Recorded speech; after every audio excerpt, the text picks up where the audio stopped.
Fala galera, iniciando aí mais um vídeo e hoje com a presença da doutora Carmen, psicóloga e mentora de carreira, que inclusive é a minha psicóloga também, trazendo ela aqui hoje para abordar alguns assuntos aí pertinentes, a parte psicológica, a parte de ansiedade, falar um pouco mais, abordar um pouco mais sobre isso, como controlar, como melhorar essa questão da ansiedade.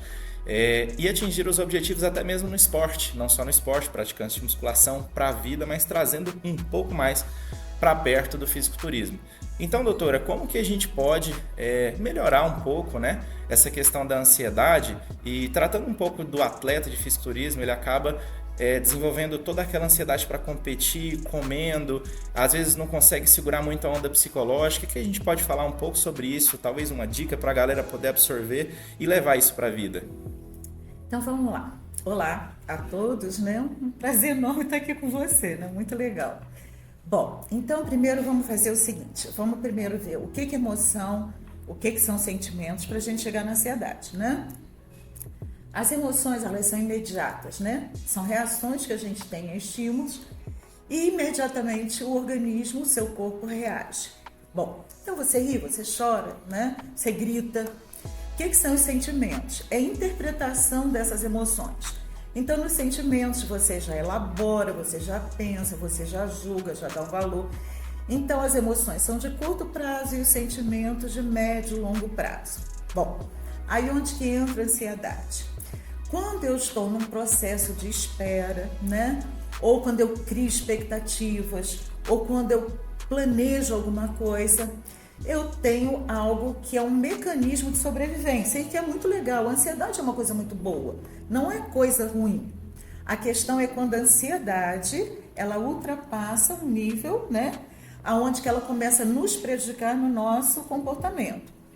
Então, a ansiedade, ela é nosso motorzinho, então a gente precisa dela para sobreviver, para lutar, para fazer o que eu tenho que fazer, para competir, né? Mas só que daqui até a data da competição, a minha expectativa vai aumentando. A ansiedade, ela é antecipatória. Aí eu começo a pensar, né? Vai dar certo? Não vai dar certo? Eu sou capaz? Não sou capaz? Eu vou conseguir? Não vou conseguir? Então, isso vai criando, né, um índice de insatisfação dentro da gente. E aí é o que a gente chama que a ansiedade começa a entornar o caldinho. E aí sim, as pessoas começam a ter sinais e sintomas. Esses sinais podem ser dor de barriga, mão geladinha, sudorese, né? E aí sim, nesse momento, quando ultrapassa aquilo que é saudável, então ela passa a prejudicar o nosso desempenho.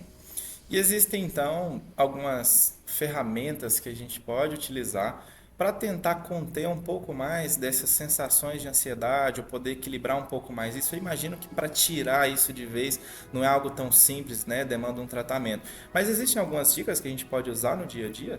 Sim, de toda forma, principalmente para os atletas, né, de qualquer modalidade, seria muito importante que os atletas tivessem esses acompanhamentos, né? O ideal é que todos pudessem ter. Por exemplo, nas Olimpíadas a gente sabe que cada equipe tem pelo menos um coach, um mentor e um psicólogo por trás, né, das equipes. E daí as altas performances. Bom, tem algumas dicas assim muito simples, muito fáceis. Tem técnicas de controle de ansiedade, né, que a gente trabalha a mente com alguns exercícios para você suportar essa espera, para você equilibrar aquele conflito do vai dar, não vai dar, né? Tem a química do bem, que hoje a gente usa na neuroterapia, que são exercícios também muito simples, que você vai usar os próprios recursos do seu corpo para você se manter calmo, tranquilo, seguro, né? Encorajado, empoderado. Então, por exemplo, nas técnicas de controle de ansiedade, nós temos alguns exercícios da hipnose, por exemplo. Tem exercícios de respiração. A própria meditação, né, é um bom exercício. Temos também na parte de neuroterapia, que é a química do bem, nós podemos usar, por exemplo, o PRI. O que é o PRI? Processamento rápido de informação. Você até aprendeu uma vez né? São toques aqui, né, num ponto, né, que é sensorial, são técnicas psicossensoriais, em que a gente faz durante um período, isso 30 segundos, coisa muito rápida, né? Em que você entende que essa informação, né, via neurológica, vai ativar neurotransmissor. Esse neurotransmissor, ele é o mensageiro, né, do cérebro. Ele vai, o correiozinho, ele vai lá acordar um trabalhinho que é excelente para você, que é atleta, e para qualquer pessoa que lida com pressão. Aí você começa a fabricar a beta-endorfina. Isso quer dizer que você vai se acalmar. Então tem coisas muito simples que você pode fazer no próprio corpo e que vão te ajudar muito, né? E o PRE, que é outro, né, que é o processamento rápido de informação, é através da respiração, do CardioMind, você acessar boas lembranças, mas tem que ter emoção junto, né? Por isso que ela é importante. Por isso que ela é importante para a performance. Porque quando você acessa emoções contagiantes, verdadeiras, vivenciadas, boas, alegres, positivas, o seu corpo naturalmente fabrica o quê? Algo que faz que você se sinta muito bem, tá? Que é a ocitocina, que é o hormônio da felicidade. Então, assim, falando assim, parece muito fácil. Sim, é fácil, é uma questão de treino e aprendizado, né? Como que a gente fala, eu falo, até brinco assim, olha, para a gente aprender essas coisas, a gente tem que ser um atleta do cérebro. Tem que ter treino, tem que ter disciplina, tem que fazer todo dia, né? Sim. E aí sim, você tem os benefícios que você precisa para você performar. Bom, para vocês verem que mesmo sendo treinador de pessoas, treinador de atletas, a bagagem que eu tenho de experiência é a bagagem de experiência pessoal com o esporte. Então eu não tenho técnicas, eu não tenho uma didática para poder ensinar a pessoa a lidar com suas emoções ou com o aspecto psicológico. Então por isso que eu estou trazendo aqui alguém gabaritado para estar passando essas informações para vocês, até porque é algo muito empírico aquilo que eu passo e tento condicionar com o meu atleta ou com o meu cliente. Então a gente consegue também perceber que a válvula de escape do ansioso ou é a comida, ou é a compulsão por comprar coisas, né? Existem outras, mas acredito que as mais comuns seriam essas, né? Por que isso acontece? Por que o recurso do ansioso é a comida? Às vezes isso limita ele de atingir um objetivo estético, ou o recurso às vezes é gastar dinheiro, comprar coisas. Por que isso acontece? Tá, então vamos pensar aqui no atleta, né? Porque a gente está falando são dos atletas de uma forma geral. Sim. Geralmente os atletas, eles têm um programa que é bem rígido, né? Horário para comer, horário para treinar. Então, essa disciplina toda, chega uma hora também que ela é cansativa, né? E aí a gente pergunta, cadê a hora do prazer? Que horas que eu vou brincar, né? Então, o que acontece? Você vai ter um nível, sim, de frustração, de insatisfação. Só que aí você pensa, mas eu tenho um propósito. Aí você volta para lá. Mas aí o que acontece? Não tem como. Por quê? Exatamente pela expectativa, pela competição, por tudo aquilo que representa e todo um treino. Por exemplo, uma pessoa, né, que vai para uma Olimpíada, um atleta, ele treina, né, ele se esforça 4 anos, né, para estar às vezes 5 minutos, às vezes 3 minutos, né, ali para performar. Então, gente, isso assim, se não tiver essa disciplina, essa concentração, esse foco, esse atleta ele não vai conseguir. Então, o que acontece? A ansiedade, nesses casos, realmente, elas acabam se elevando bastante. Então, vamos pensar assim para ficar mais fácil. Quando você sente uma dor, o que você faz? Se você tiver um remédio, você toma para passar a dor. Que bom, né?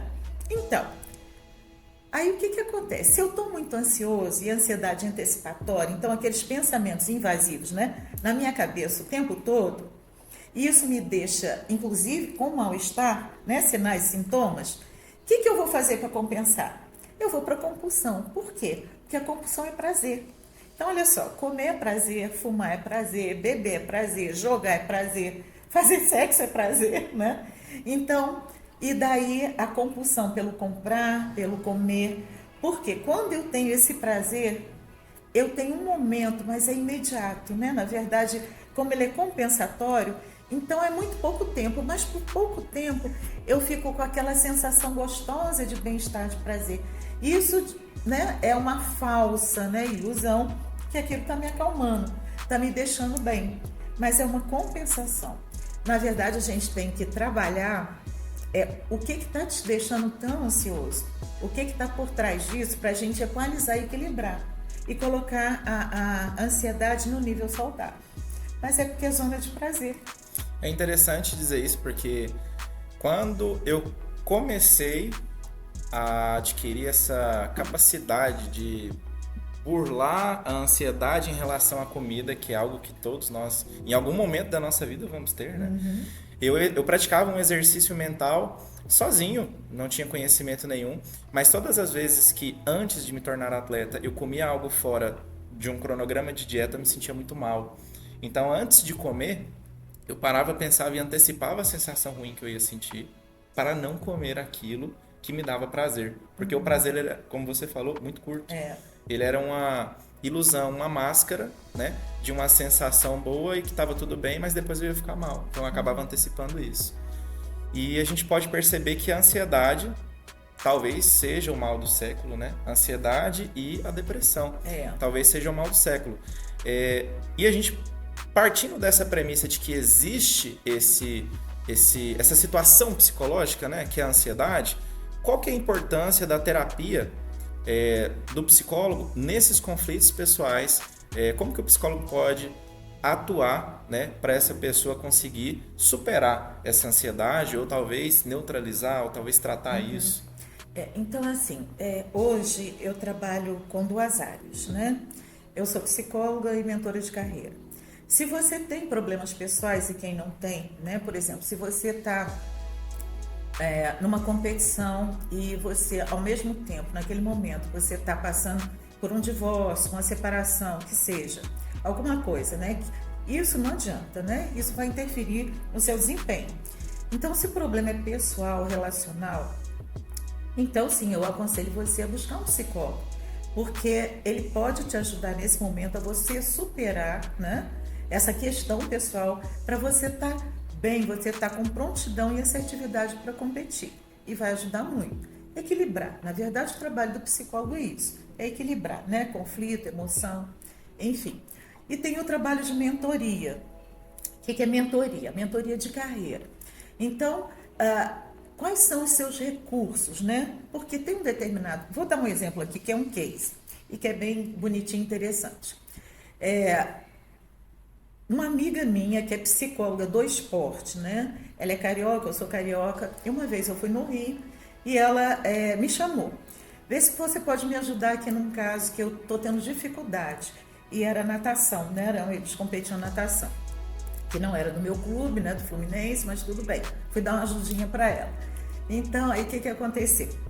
Ela me explicando que o rapaz estava em véspera de viajar para poder competir e ele não estava conseguindo melhorar o tempo dele. E eles já tinham rastreado tudo, né? Braçada, tempo, água, temperatura, porque aí rastreiam tudo, né? Ligado ao momento. E aí nem o técnico, ninguém, e assim foram pedir a psicólogo. Será que ele está com algum problema, alguma coisa que está impedindo? Por quê? Potencial para ele aumentar o tempo ele tinha, né? Não era questão. Ao longo do treino, ele tinha recursos, potencial de corpo e tudo mais para ele puxar um pouquinho o tempo dele. Já estava previsto no treino, mas ele não conseguia passar. E aí o que aconteceu? Aí eu falei assim, tá, me dá ele 30 minutinhos, né? Eu tenho uma ferramenta, essa é da mentoria, né? Que chama meta inverso. Meta, metade, né? Porque é dentro, inverso porque a gente inverte. Então é lado esquerdo do cérebro, né? O lado direito do cérebro. Então é uma ferramenta que usa desenho, porque o recurso da memória, da hipermemória, é o desenho, né? O psicomotor.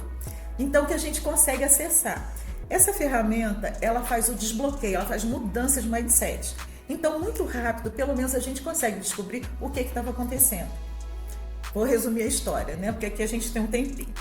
Aí, ele descobriu, ele se lembrou, né? Na verdade, né? Com os insights, porque a ferramenta, ela possibilita isso, né? Ele se lembrou o quê? Que quando eles eram menores, ele tem um irmão mais velho, né? E os dois faziam natação, competiam e tudo mais. E o irmão teve um acidente e quebrou a perna. Acidente de bicicleta, foi uma coisa boba, mas quebrou a perna. E aí o que acontecia? Como o irmão era mais velho, e ele era mais novinho. Então, os pais colocaram ele junto com o irmão para nadar e ajudar o irmão, incentivar o irmão, para o irmão melhorar e tudo mais. Só que como ele estava em função perfeita, não tinha nada, ele acabava nadando melhor do que o irmão, né? E aí o que acontecia? Os pais falavam assim, não nada mais não, porque senão ele vai achar que não dá conta de nadar.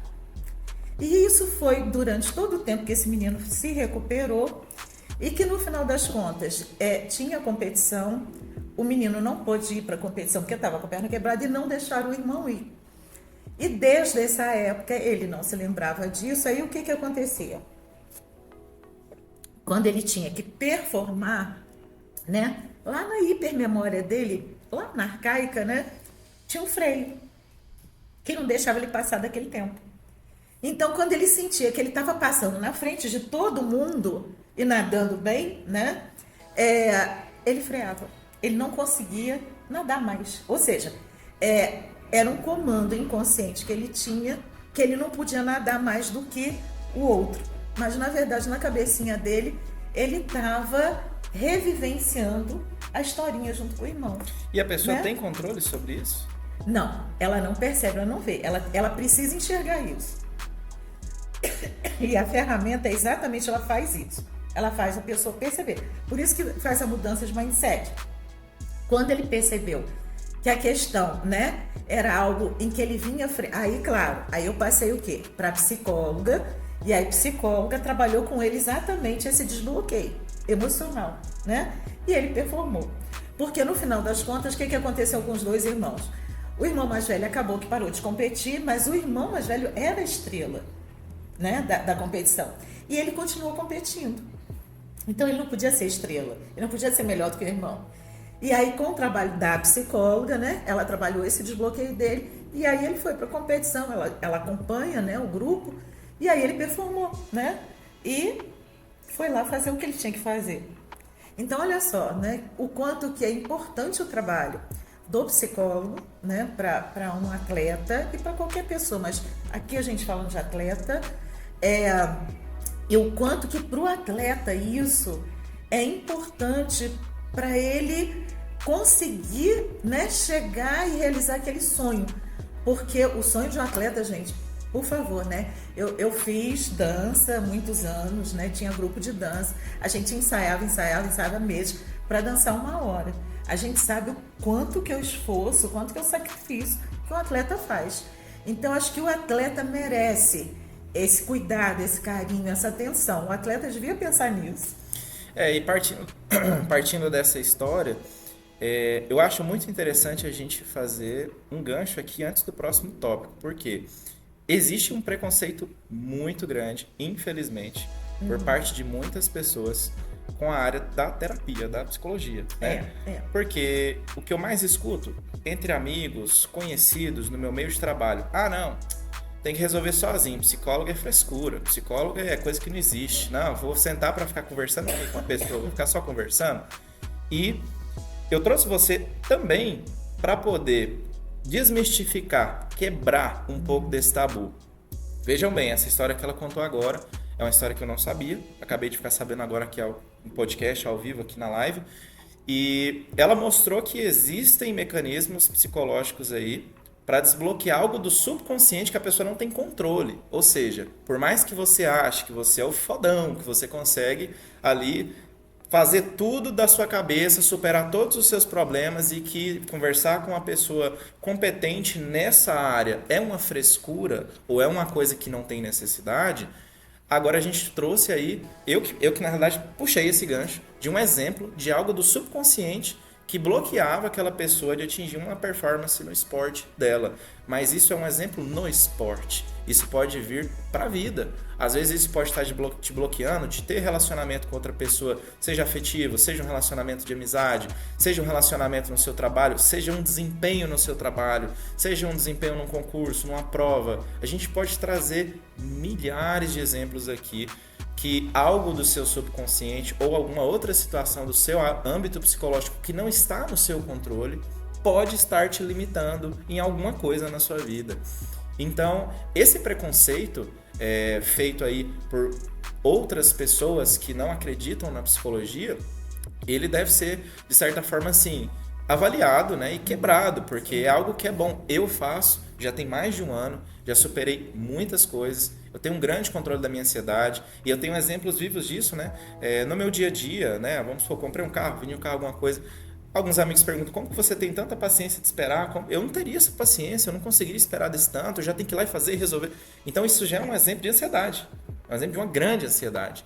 E se você controla isso, você consegue atravessar esses problemas, consegue atravessar essas situações com um controle muito maior, com um psicológico muito mais leve, sua vida fica muito mais leve, né? E voltando aqui, né, a nossa pauta, por que muitas pessoas têm preconceito com a área da psicologia? Esse preconceito vem já de longo tempo, né? Aquela história que psiquiatra, né, e psicólogo trata de maluco, de gente louca, né? Que na verdade tem até um motivo inicial, porque a psicologia ela nasceu depois, né, da psiquiatria, né? Não foi antes. E onde que a psiquiatria trata realmente são das pessoas com psicopatologias. Aqui a gente fala no termo, nem deveria, porque é até desrespeitoso, né? Mas é como as pessoas falam. Na verdade, eu só estou repetindo como as pessoas falam. Ah, não, eu não vou para psicólogo porque eu não sou louco, né? Eu não sou maluco. Então, eu só estou repetindo. Mas é porque, na verdade, a gente, né? A psicologia, como veio depois, a psiquiatria trata, assim, das psicopatologias, né? E tem uma coisa ainda, assim, que quando a gente não conhece uma coisa, a gente não sabe lidar com ela, né? Então, às vezes, é por falta até de conhecimento, às vezes, né? Mas eu espero que isso não dure muito, né? Que as pessoas possam ter a liberdade de se cuidar, porque o psicólogo faz esse trabalho, cuida de você. Né? E o que a gente está falando aqui não é imposição de aceitar. Não, abrir um pouco, né? Permitir, flexibilizar a sua cabeça, conhecer algo novo, né? E também considerar que assim como existe um mau mecânico, um mau pedreiro, um mau pintor, um mau médico, existem profissionais bons e ruins em todas as áreas. Então, se você teve uma experiência negativa com um psicólogo, com um profissional, isso não generaliza a classe. Se você teve uma experiência negativa com um personal trainer, por exemplo, isso não significa que todos serão ruins. Então, dê uma chance de tratar aquilo que é um problema na sua vida, que está dentro da sua cabeça, às vezes você não está conseguindo sozinho lidar com aquilo, então vem um psicólogo, ele vai te ajudar com as ferramentas, dentro do que foi estudado, dentro do que é científico, né, com todo o aparato ali dos estudos, para você seguir em frente. Então vamos falar um pouco de mentoria de carreira. O que é a mentoria de carreira? Bom, então a mentoria é isso, né? São algumas ferramentas específicas, né, para preparar qualquer pessoa, que agora eu vou generalizar, né? Pode, sim. Qualquer pessoa para ela, por exemplo, transitar de carreira, mudar de cargo, quando ela ascende, por exemplo, está no cargo de supervisor, vai para um cargo de diretor, eu não sei se eu tenho perfil, não sei se eu consigo, não sei se... Então, a gente vai rastrear os atletas exatamente para ver o potencial que ele tem, para onde que ele pode seguir, né? Até para ter uma durabilidade maior na carreira, né, do próprio atleta, porque é uma carreira curta, né? Então, assim, são ferramentas de autoconhecimento, né?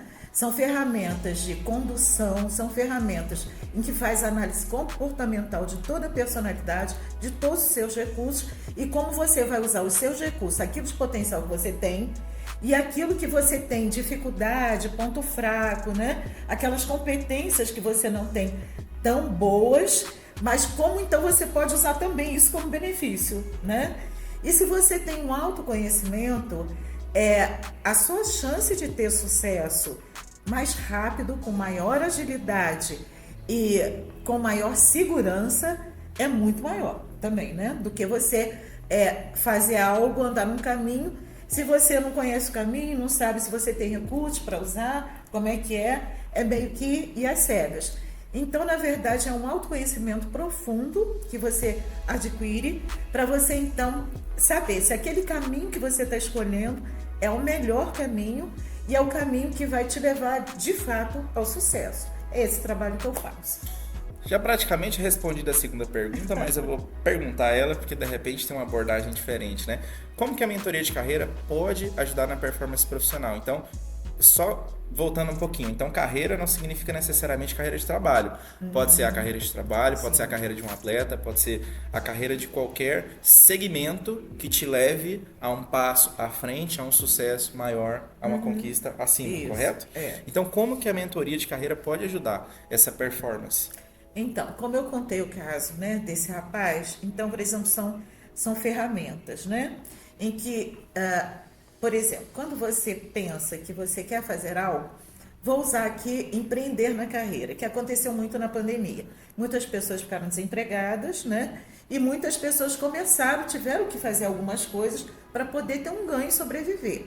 Então, hoje até a gente tem grupos de empreendedoras, mulheres, né? Então recomeçar às vezes do zero. Mas eu não sei meus recursos, eu não sei o que eu tenho habilidade. E principalmente, o primeiro passo que é o mais difícil. Que eu falo assim que a pessoa fica no looping, né? Será que eu tenho capacidade, mas eu vou começar um negócio do zero? Como é que faz, né? Então, esse é o primeiro passo, é você fazer um clean, uma limpeza, e o Meta Inverso é a ferramenta que a gente usa para fazer esse desbloqueio e você poder transitar, né? Passa para um próximo passo, que é rastrear suas competências. E depois você faz a análise de todo o perfil comportamental, né? Então, quais são os seus recursos, sua mobilidade, suas competências, e aí sim, juntando isso tudo, você está pensando em fazer isso? Tá. Então vamos ver o que seus recursos te direcionam para cá e como eles vão te ajudar. Aonde você tem ponto fraco, limite, como que você então vai poder usar os seus recursos para poder superar seus limites, para você caminhar mais rápido. Então, na verdade, assim, minha vida inteira, desde profissional, sempre me preocupou muito e me dava muito incômodo a questão da espera. Um longo processo terapêutico para a pessoa ficar curada. Um longo processo seletivo para a pessoa conseguir uma vaga. Isso me incomodava muito. Então, ao longo dos anos, eu vim trabalhando com o quê? Com métodos ágeis. O que eu poderia, sem perder a qualidade, mas agilizar o processo? Então, eu tenho ferramentas hoje que eu consigo fazer esse processo com agilidade, né? Para a pessoa estar pronta mais rápido, para ela poder então empreender na carreira ou recomeçar, ou por exemplo, a vida de um atleta terminou, mas eu posso ser um técnico. Vou dar um exemplo do Bernardinho, por exemplo, né? Ele era um jogador de vôlei que ninguém conhecia, ele era reserva. Quem era Bernardinho? E passou o tempo dele, ele foi ser técnico. E ali ele performou como técnico. O cara é o cara, né? Ninguém nem pode discutir. Ele simplesmente é o primeiro lugar, ganhou medalhas. Então seria mais ou menos isso, essa condução que a gente faz de usar todo o potencial para onde você realmente tem muita chance de ter sucesso, né? Talvez seja até interessante para quem é empresário procurar esse serviço para poder identificar Sim. um futuro gestor, Sim, né? sim. Um cargo acima. Estou Sim. na dúvida entre aquele ali, então vamos avaliar aqui qual que tem uma capacidade, né, de poder ir um passo à frente, Sim. né, com uma avaliação um pouco mais criteriosa, né, digamos assim. E eu trabalho com as empresas, né? Eu tenho, por exemplo, hoje eu estou fazendo mentoria de 3, né? Que um era supervisor, outro era gestor e outro era um diretor. Ele mudou de diretor de uma área e foi para outra. Aí chegou lá, o que eu faço agora? Eu não sei se eu vou me dar bem aqui, porque é um trabalho muito diferente. Não é a mesma coisa, né? Outro supervisor foi para uma diretoria e outro para a diretoria. Então, eles fazem a mentoria de carreira, que são assim, uma média de 12 sessões, não é muito tempo. Porque eu trabalho com metodologias ágeis, você não tem que ficar aqui sofrendo, esperando, né? Eu quero que você tenha o seu melhor. Então, tem as sessões aonde que a gente vai fazer essa condução para eles se situarem, se posicionarem e dali poder deslanchar, né? Então, serve para empresários, serve para pessoas que estão começando carreira, para quem quer transitar, serve para quem... Eu já tive, assim, um senhor. Eu já fiz tudo na minha vida, já alcancei o que eu queria, mas eu ainda tenho recursos, né? Eu quero trabalhar, eu quero fazer alguma coisa. O que eu faço, doutora? Pronto, vamos ver, né? Então, a pessoa vai recomeçar a vida, porque tem horas que a idade não é impedimento. A pessoa está produtiva, então parar por quê? Né? Sim. E aí é outro preconceito, mas não faz parte aqui do conversa. Não, e é comum também a gente, às vezes, entrar numa empresa ou trabalhar num determinado ambiente ou ser cliente de um determinado ambiente e perceber que existe uma pessoa na função que não exerce com tanta qualidade Sim. aquela função. Não é que a pessoa não presta, entre aspas, né? Mas às vezes Uhum. ela está no lugar errado, às vezes ela poderia Isso. performar melhor em muitas outro ambiente. vezes passa por incompetente, às vezes a pessoa tem um potencial enorme, mas é para uma... isso acontece muito, por exemplo, comercial, venda, gerente, vendedores, né? Aí é um excelente vendedor, o cara, né, bate todas as metas, aí surge um cargo para gerente. Aí pega o vendedor e coloca no cargo de gerente. Peraí, oi, calma. E aí, às vezes, dá errado, dá ruim. Por quê? Não é que ele é ruim, mas não tinha um perfil, não foi preparado, não foi treinado, ele não sabia o que fazer realmente, porque ele não sabia, né? Então, aí a empresa não pode voltar ele para o cargo de vendedor de novo, porque não dá, né? A empresa não fica com ele porque está dando prejuízo e o cara sai muito prejudicado, com problemas e achando que é incompetente. É estragar com a vida de uma pessoa, né? E para você, então, que é empresário, realiza gestão de pessoas, tem funcionários, às vezes tem a ambição ali de colocar uma pessoa num cargo de maior responsabilidade, de confiança, fica uma grande dica para você, às vezes, né, fazer uma escolha um pouco mais assertiva, né, realizando trabalho de mentoria. E como que a gente chega até você para realizar esse trabalho de mentoria? Quais são os canais de comunicação para poder contratar os seus serviços de psicóloga, mentoria? Sim, aí eu não sei como você gostaria de divulgar, né? Tem o Instagram, né? Que é Carmen com N de navio, Carmen Risoto, 2 E's e 2 T's, né? Vou colocar na descrição do aí vídeo. vai colocar aqui. E tem meus contatos também, que todos estão no Instagram. Tem telefone, tem, né? Fazer o contato direto ou pelo próprio Instagram. Então, se você tem E alguma aí- dúvida, se quiser tirar alguma dúvida sobre como funciona o trabalho, né, como realizar esse acompanhamento, pode mandar uma mensagem no direct, no Instagram Carmen Risoto, vou deixar na descrição do vídeo aqui. Você que assistiu até o final, curte o nosso vídeo, deixa um comentário, se tiver alguma dúvida pode mandar, a gente vai estar respondendo. E aproveitar para agradecer a presença da doutora aqui no nosso podcast hoje, que trouxe um pouco de luz na cabeça das pessoas ansiosas e compulsivas. Nada, mas assim, tudo tem cura, só não tem cura a morte, né? É isso aí. O resto a gente consegue melhorar assim.